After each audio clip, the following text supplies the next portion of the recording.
Magnolia is unlike any film I have ever seen. Films with ensemble casts often develop their characters through their interactions with each other, while usually only focusing on a few main characters at a time. What makes Magnolia special is that there are almost a dozen main characters. It constantly switches back and forth between them, and most of them don't even interact in the same physical space. How does Paul Thomas Anderson connect and develop all of these characters to form one overarching narrative? I mean, a very specific thing. It's not as if I'm such a massively dedicated to ensemble movies. It truly was the idea with this movie, to have all of these different lives and try and see how they could either connect. Sitting down to write, knowing exactly how they'll connect, or sometimes discovering it myself.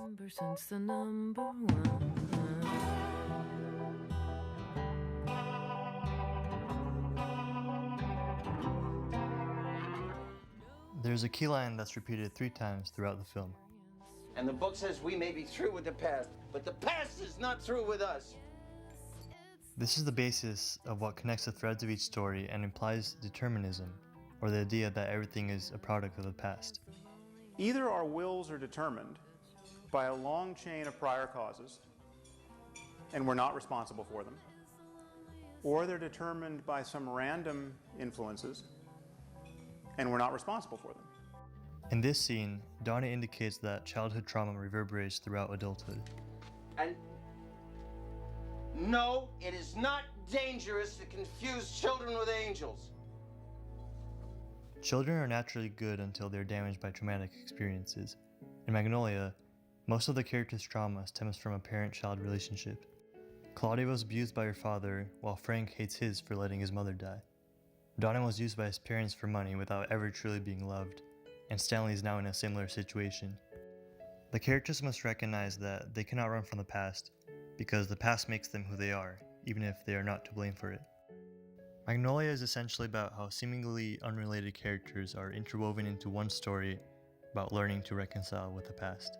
Because there's so many stories in Magnolia. You know, it has to be the 6 same. Stories. It have to be the same. So you want them to all feel the same all the way through from one to the other. Absolutely. So there's a continuity. So it's one story. So you're not watching like piece. It all has to be one connection. This is best shown through Tom Cruise's character, Frank T.J. Mackey. At first glance, Frank seems like a heartless chauvinist who truly believes in what he is preaching. However, we find out that behind his persona is a 14-year-old kid who had to take care of his dying mother after being abandoned by his father. Frank makes himself believe that he can run from the past. The most useless thing in the world is that which is behind me. Chapter 3. His physicality, misogynistic remarks, and leather jacket are all ways he hides his deep-seated rage towards his father. We can see the true side of Frank peek through after the TV interviewer probes at his past, trying to discover who the man behind the mask is. When Frank goes back on stage, he is clearly distracted. I want you to go to your white books. That's what I want you to go to. Go to 23 in your white books. How to fake like you are a nice and caring person. He realizes that this false personality will not help him become a better person. This is his first step towards reconciliation, and just one example of many in the film. In one way or another, every character tries to bury their past behind a mask. Jimmy Gator seems like a charismatic TV show host, but hides the guilt of abusing his daughter Claudia, while Jim pretends to be a tough cop, but is really a lonely man searching for love.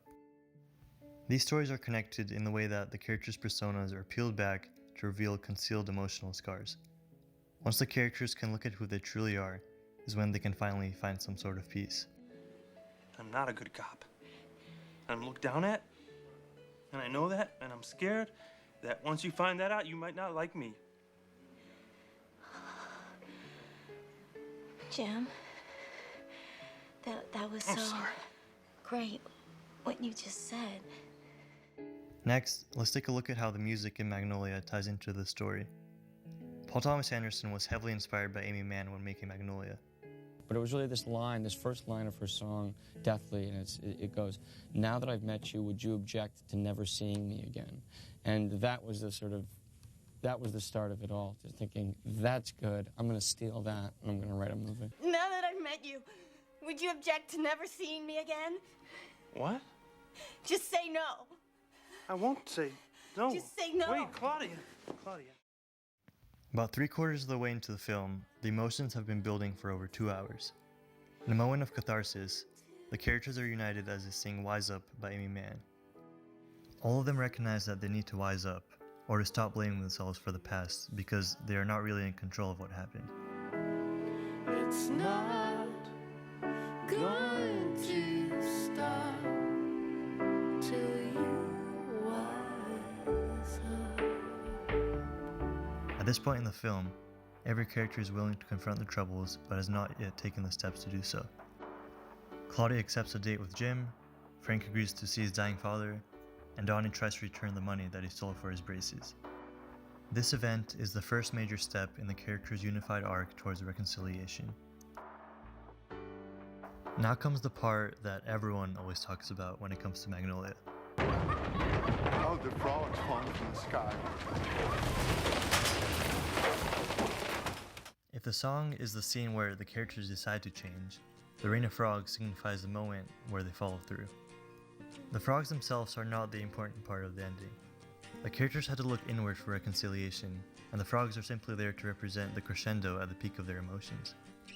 The characters have just gone through one of the most profoundly formative days of their lives, where they saw how they are a product of their entire past.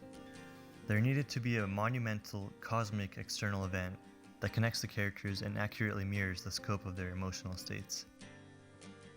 Some of them might not want to accept the terrible things that happened to them.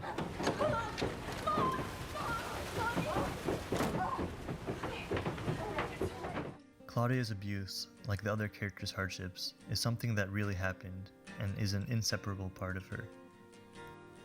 Magnolia never tries to answer the question of why people are connected. It does not try to find a reason behind everything, because just like the frogs, some things just happen inexplicably. It is in the humble opinion of this narrator that strange things happen all the time.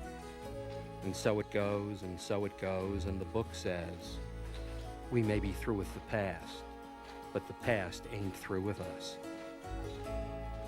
They have all come to terms with their pasts, for the most part, and are ready to continue living their lives. Claudia has found Jim, someone who will love her despite her flaws. In the last shot of the film, Claudia cracks a smile as Jim comforts her, implying that life can get better as soon as we look at what we have become and accept whatever is there. It struck me down.